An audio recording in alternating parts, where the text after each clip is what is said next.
হয়ে কিন্তু যদি কোন রকম আমাদের এই বাংলাদেশ নিয়ে কেউ ছিনিমিনি খেলে তাহলে দেশের মানুষ আপনার জীবন দিতে দ্বিধাবোধ করবে না। কোটি কোটি মানুষ লক্ষ্য দিয়ে এদেশের এই সার্বভৌমত্বকে রক্ষা করবে এই আশাবাদ ব্যক্ত করে আমি আমার বক্তব্য শেষ করছি। আল্লাহ হাফেজ। বাংলাদেশ সামন্ত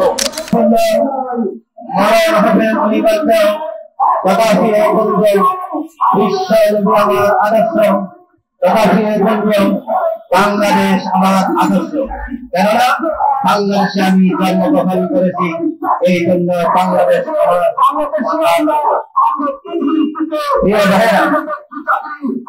বাংলাদেশের জাতীয় পতাকা ভারতের অবমাননার বিরুদ্ধে আজকে আমাদের মানববন্ধন এবং প্রতিবাদ সভায়